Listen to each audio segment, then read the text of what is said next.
న్యూస్కి స్వాగతం. నా పేరు కిరణ్ కుమార్. ఇప్పుడు హెడ్లైన్స్. విశాఖ జగదంబ థియేటర్ వద్ద ఉన్న సిఐటి ఆఫీసులో ఈరోజు ప్రెస్ మీట్ జరిగింది. ఈ యొక్క ప్రెస్ మీట్ వివరాలు. కేంద్ర ప్రభుత్వం కడుపులు పండుస్తుంది. 5 మాసాల నుంచి జీతాల్లో కేవలం 30% మాత్రం ఇస్తూ 350% జీతాలు ఈ 5 నెలల్లో చెల్లించలేదు. ఇది దేశంలో ఎక్కడైనా ప్రభుత్వ రంగంలో ఈ విధంగా చేయడం రాక్షసత్వం తప్ప మానవత్వం కాదు.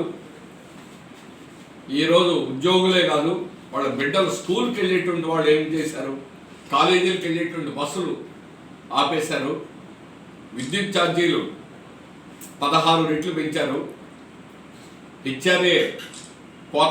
హెచ్ఆర్ఏ లేకుండా చేశారు, లీవ్ జీతాలు ఇవ్వడం లేదు, కార్మికుల్ని జీతాలు ఇవ్వకుండా మాడిస్తే కడుపులు మాడి కాళ్ళ దగ్గరకు వస్తారు, ప్రైవేటీకరణ లొంగ తీసుకోవచ్చు అనే పన్నాగంతో ఈరోజు కేంద్ర ప్రభుత్వం కార్మికుల మీద కక్షగట్టి వ్యవహరించడం అనేటువంటి జరుగుతుంది. ఇది దుర్మార్గమైనటువంటి చర్య.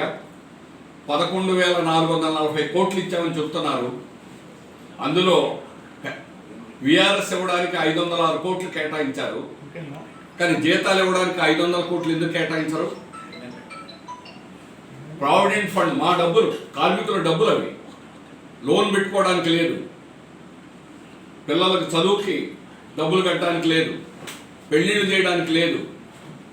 అలాగే కోఆపరేటివ్ థ్రిఫ్ట్ మా డబ్బులు, కార్మికుల డబ్బులు కోసి తాము యాజమాన్యం తాము ఇష్టం వచ్చినట్టుగా వేరే ఖర్చులకు ఉపయోగించుకోవడం ఏ రకంగా కరెక్ట్ అని అడుగుతున్నాం. దీనికి ఏం చేయాలి? కోర్టులకు వెళ్ళాలి. ఎంతకాలం అవుతుంది? అందుకని ఈరోజు మేము పోట్లాడకుండా 110% ఉత్పత్తి తీసుకొస్తున్నాం. కార్మిక వర్గం స్టీల్ ప్లాంట్లో ఈరోజు 110% ఉత్పత్తి సాధిస్తున్నది. ఎందుకని? ప్లాంట్ ఉత్పత్తికి ఆటంకం జరగకుండా ఉండాలనే ఉద్దేశంతో. కానీ దాన్ని అవకాశంగా తీసుకొని ఈరోజు కాంట్రాక్ట్ వర్కర్లని 4,000 మందిని తొలగించాలని ఈరోజు కూడా ప్రయత్నం చేసింది. రోజు అదే ప్లాన్లో ఉన్నారు. కాంట్రాక్ట్ వర్కర్ లేకపోతే ప్రొడక్షన్ జరగదు. అందరూ హెచ్ఓడీలు క్లియర్గా చెప్పారు ఆ విషయాన్ని. కాంట్రాక్ట్ వర్కర్లు ఈరోజు కీలకమైనటువంటి పనులన్నింటిలో ఉన్నారు.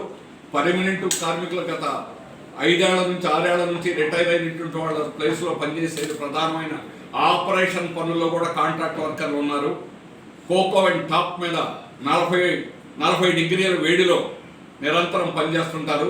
అట్లాంటి వాళ్ళని మీకు బలి తీసుకోవడం మంచిది కాదని చెప్పినా అవన్నీ మీకు అనవసరం. స్టీల్ సెక్రటరీ వచ్చి ఇక్కడ కూర్చొని అవన్నీ మీకు అనవసరం, ఉత్పత్తి గురించి మీకు అనవసరం, మీరు తొలగిస్తారా లేదా అని ఈరోజు టెంపరీ పాస్ ఇస్తామని అంటే 20 ఏళ్ళు 25 ఏళ్ల నుంచి కాంట్రాక్టర్ మాత్రం కూడా అత్యంత స్కిల్స్తో పనిచేస్తారు. వీళ్ళు అత్యంత నైపుణ్యమైనటువంటి వర్కర్లు.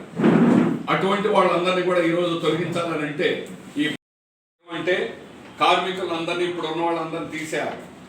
అందరినీ 10,000 రూపాయల జీతాల్లో వాళ్ళనే పెట్టుకోవాలి.